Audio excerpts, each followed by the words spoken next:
La historia no es lo que pasó, la historia es lo que empezó antes y sigue hoy y va a seguir más adelante. Y va a seguir con nuestros hijos y nuestros nietos. Y no lo digo yo, que tengo 6 hijos y 15 nietos, sino que lo puede decir aquel que no tiene ningún hijo biológico, pero tiene hijos sociales, en las generaciones nuevas, en las generaciones, en los nuevos argentinos, que son de alguna manera el eslabón que sigue, diría Jauretche, ¿no? Y bueno, y eso es la historia es lo que empezó antes y sigue hoy. Ayer comentaba un ejemplo que yo cito siempre: el hecho histórico es hecho histórico cuando repercute hoy. Y yo comparo la llegada de los vikingos a América del Norte en el año 1000 y la llegada de Colón al Caribe en 1492. ¿Cuál de los dos es más hecho histórico? Y lo de Colón. ¿Por qué? Porque lo de Colón está acá, estamos hablando en castellano. Nosotros no hablamos en castellano porque hicimos un casting para ver cuál era el idioma más práctico y que más se adecuaba a nuestra manera de ser. Somos un producto de una historia. Si ustedes quieren, como algunos indigenistas, de estos que han descubierto de golpe que el indio es un ser humano, decimos, no, el 12 de octubre fue una fecha desgraciada. Fue la fecha desgraciada en que vinimos nosotros acá. O sea, es nuestro pasado. Y lo de Leif Erikson en el año 1000 es una curiosidad, como los juegos de la computadora que tienen los chicos con la fantasía. Muy divertido, muy entretenido, pero no tiene presencia hoy en nosotros. Y esto es lo que importa. Se ha enseñado una historia falsificada. Vuelvo al ejemplo de mi gran amigo Fermín, que él cuenta. Yo, gracias a mis amigos de Nogoyá, esto para provocar a los de Concordia para que me publiquen los libros, gracias a mis amigos de Nogoyá publiqué una biografía de Fermín Chávez, en realidad la única biografía que hay de Fermín Chávez y su tiempo, y ahí cuento lo que él me contaba personalmente, que él se había criado en la casa oyendo gauchos analfabetos familiares de él, que le hablaban de las hazañas de López Jordán, en cuyos ejércitos habían peleado. Pero después fue a la escuela, y en la escuela número 14 de Nogoyá le decían que en realidad López Jordán era un criminal que había asesinado al libertador Urquiza. Había una tremenda contradicción. Eso fue lo que lo llevó a Fermín a hacerse historiador. Pero el pueblo sabía historia, y yo acá cito, momento de taparse las orejas yo digo una vieja, que seguramente era mucho más joven que yo ahora, pero que era la madre de una alumna mía, estudiante de historia, que no tenía estudios primarios completos, pero me contaba mi alumna que cuando la vieja se enojaba con los nietos, los llamaba salvajes unitarios. Ese era el reto a los nietos, salvajes unitarios. Y yo decía, ¿de dónde sacó esta vieja salvajes unitarios? Si de la escuela no, primero porque no fue, y segundo, si hubiera ido a la escuela le enseñaban que los unitarios eran buenos.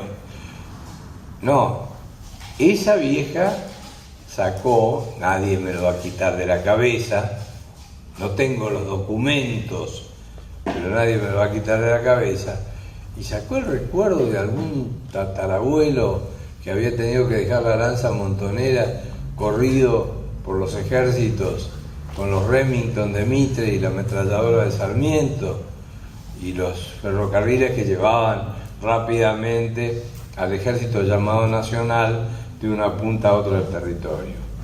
Esa vieja sabía historia. Seguro que no sabía la fecha de la batalla de San Lorenzo, pero sabía quiénes eran los otros, quiénes eran los de enfrente, y que lo seguían siendo, aunque ya no se llamen unitarios. Porque si los hechos históricos son únicos e irrepetibles, lo que ocurre también es que hay constantes, hay corrientes que vienen desde el fondo del pasado y que están presentes hoy. Y si no, díganme ustedes el enfrentamiento entre quienes creemos en la soberanía popular y quienes defienden el despotismo ilustrado, quienes creen que aquel que pasó por cierto nivel de estudio tiene que enseñarle al burro analfabeto, al que se lo compra con un choripán o con un tetrabric, y esta no es la realidad. Ese burro analfabeto sigue sabiendo que los salvajes unitarios son los que jodieron a sus antepasados y son los que lo siguen jodiendo a él. Nuestro pueblo supo historia transmitida de padres a hijos, de abuelos a nietos. La transmisión oral ha tenido una fuerza muy grande siempre.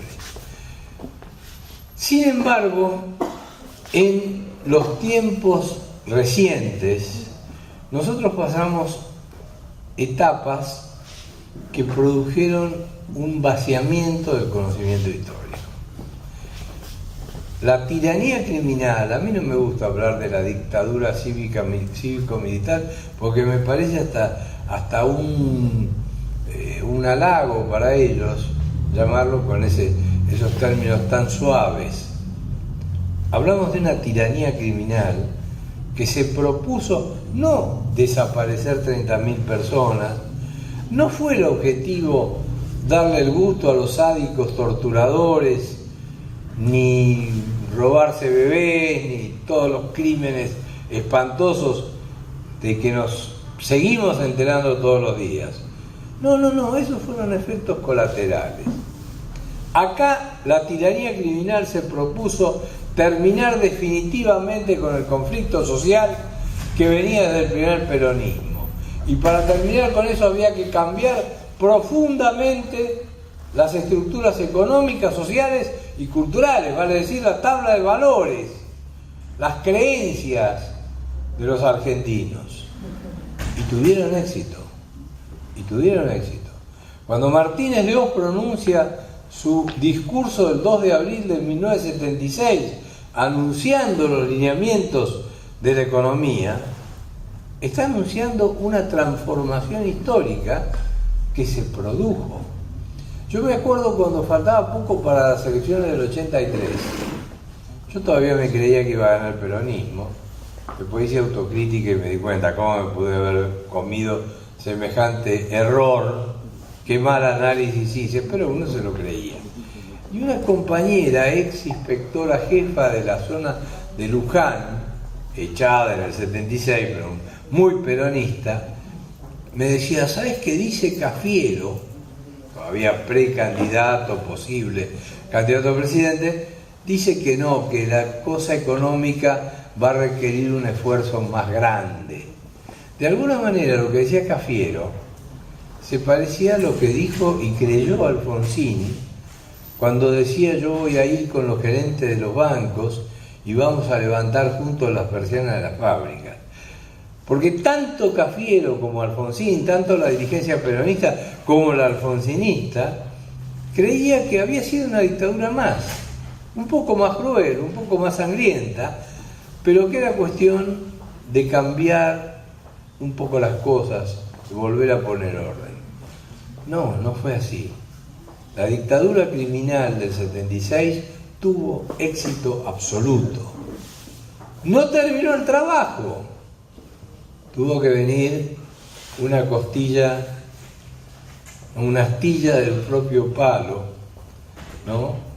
El hombre, el bárbaro, el hijo de Facundo que llegaba de La Rioja, Fermín lo imitaba al viejo Don Saúl.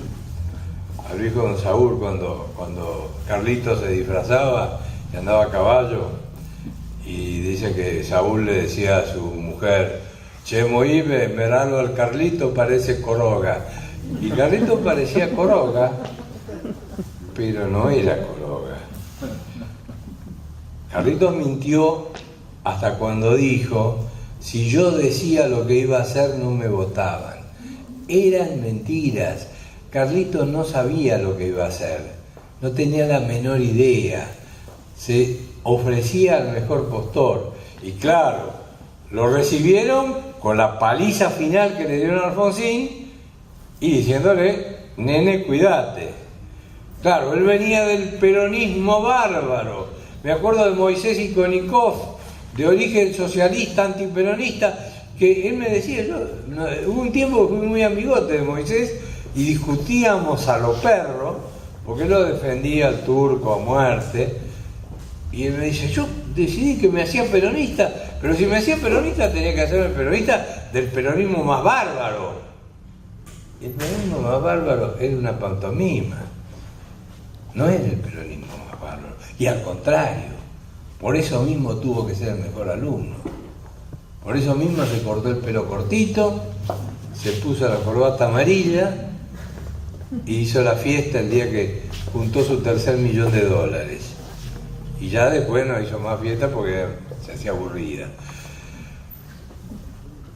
Fue la ferocidad de la represión la primera que hizo que los padres y los abuelos dijéramos, no, nuestro hijo que no haga política. Y para que no haga política, que no sepa historia. Tenemos que cuidar nuestra salud social. La historia es importante porque si sabemos de historia no volvemos a cometer el mismo error. Y yo siempre repito que cuando terminamos de decir la palabra error, ya empezamos a cometer el error que habíamos cometido antes. No es ese el tema. Es cierto que a veces la experiencia nos hace equivocarnos menos, pero no pasa por ahí el conocimiento de historia. El conocimiento de historia pasa por conocernos a nosotros mismos. Necesitamos saber historia. Y nuestro pueblo ha sabido historia. Ha sabido historia más allá de la escuela.